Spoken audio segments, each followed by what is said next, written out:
ஓம் நம சிவாய. தெய்வத்தின் குரல் முதல் பகுதி, காமாட்சியின் பெருமை என்ற தலைப்பில் மகாபெரிவா அருளிய உரை. படைப்பு, காப்பு, அழிப்பு மூன்றுக்கும் ஆதாரமாக இருப்பது ஒரு பராசக்தி. இம்மூன்றை கடந்த பின் நாலாவதாக உள்ள துரியத்தையே சதுர்த்தம் என்றும், சிவம் என்றும், அத்வைத்தம் என்றும், சாந்தம் என்றும் மாண்டூக்கிய உபனிஷத் சொல்கிறது. அதையே பிரம்மம் என்கிறோம்.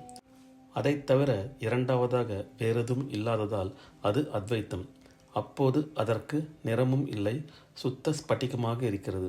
ஸ்பட்டிகமான இந்த சிவஸ்வரூபம்தான் சக்கச்சிவந்த காமேஸ்வரியாக, காமாட்சியாக இருக்கிறது. ஏக்கமாக இருந்த ஒன்று பலவாக தோன்றுகிற சக்தியாகும் போது காமேஸ்வரியாகிறது. பலவாக தோன்றுவதோடு அவற்றை எல்லாம் ரட்சிக்கிற பரம காருண்யமுள்ள மாதாவாகவும் அது இருக்கிறது. பலவாக தோன்றுகிற ஜகத்தையே ஜீவர்கள் சத்தியமாக நினைத்து மயங்க வைக்கிற மாயையும் அதுதான். இந்த மாயையிலிருந்து ஜீவர்களை விடுவித்து ஏகமான அத்வைத ஸ்வரூபத்தில் கரைக்கிற ஞானாம்பிகையும் அதுவே இருக்கிறது.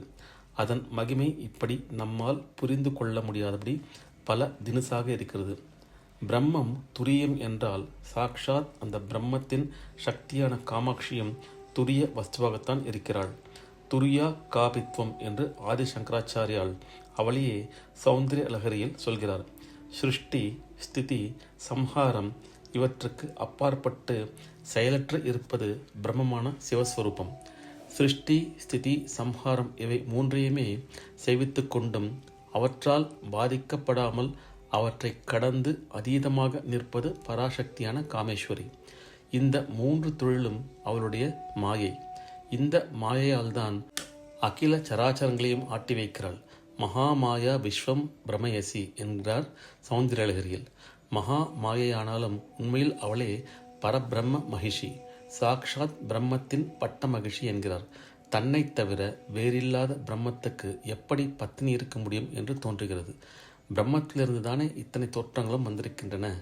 ஏதோ ஒரு சக்தியால் தானே அச்சலமான பிரம்மம் அசைந்து கொடுத்தது மாதிரி இத்தனையும் தோன்றிவிட்டன. அந்த சக்தி தான் பிரம்மத்தின் பத்தினியான காமேஸ்வரி எனப்படுகிறது.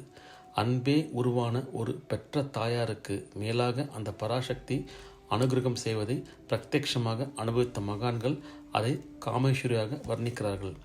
பிரம்மாவின் பத்தினி என்று வாக்தேவி சொல்கிறார்கள். பிரம்மா உலகை சிருஷ்டிப்பது போல் கவிகளுக்கு கற்பனா சிருஷ்டி சக்தியை தருகிறவள் சரஸ்வதி. செல்வத்தை தருகிற மகாலட்சுமியை லோகபாலகனான மகாவிஷ்ணுவின் சக்தியாக சொல்வதும் சரி. சம்ஹார மூர்த்தியான ருத்ரனின் சக்தியாக இருக்கிறாள் பார்வதி. இந்த மூன்று காரியங்களுக்கும் மேலே இருக்கிறாளே பராசக்தியான காமாட்சி, இவளை யாருடைய பத்னியாக சொல்வது? பரபிரம்ம பத்னி என்றே சொல்ல வேண்டும்.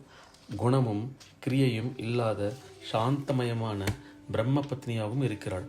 உலகத்தை எல்லா குணங்களிலும் பல கிரியைகளும் புரட்டி எடுத்து கொண்டிருக்கிற மகா மாயையாகவும் இருக்கிறாள். இந்த மகிமைக்கு எல்லை காட்ட முடியாது. நிச்சீமம், அது இன்னதென்று புரிந்து கொள்ளவும் முடியாதது. துரதி கமம் என்று ஆச்சாரியால் சௌந்தரியலகரியில் அம்பாளுடைய பெருமையை சொல்கிறார். எல்லாவற்றையும் ஆட்டி வைத்து கொண்டிருக்கிற அந்த சக்தியில் கரைந்தால் எப்படி ஆட்டமே இல்லாத ஆனந்தமும் சாந்தமும் உண்டாக முடியும் என்று தோன்றுகிறது. யோசித்து பார்த்தால் அது எப்போதும் சாந்தமாகவும் ஆனந்த ஸ்வரூபமாகவும் இருப்பதால் தான் எல்லாவற்றையும் ஆட்டி படைக்கிறது என்று தெரியும். ஜீவனும் கனவு, விழிப்பு, தூக்கம் இவற்றில் சிருஷ்டி, ஸ்திதி, சம்ஹாரம் இவற்றை செய்கிறான் என்று முன்னே சொன்னேன் அல்லவா? இவன் தூங்குகிற போதும் தூங்காமல் இவனுக்குள்ளேயே ஒரு சக்தி இருக்கிறதல்லவா? அது இருப்பதால் தானே இவன் மறுநாள் காலை விழித்துக் கொள்கிறான். இந்த நான்காவதான துரிய வஸ்து ஒரே அமைதிமயமாகத்தான் இருக்கிறது. தூங்குகிற போது துக்க கலப்பே இல்லாத சாந்தம்தானே இருக்கிறது. ஆனால் இத்தனை சாந்தமான அந்த வஸ்து உடம்பை விட்டு போய்விட்டால் இவனுடைய ஆட்ட பாட்டம் எல்லாம் ஓய்ந்து போகின்றனவே. எனவே ஆட்ட பாட்டங்களுக்கெல்லாம் ஆதாரமாக எந்த ஒன்று இருக்கிறதோ அது ஆடாமலே சாந்தமாகத்தான் இருக்கிறது என்று தெரிகிறது அல்லவா? இப்படியே பிராணாதாரமாகவும் லோகங்களுக்கெல்லாம் ஆதாரமாகவும் இருக்கிற பராசக்தி பரம சாந்தமாகவே இருக்கிறாள்.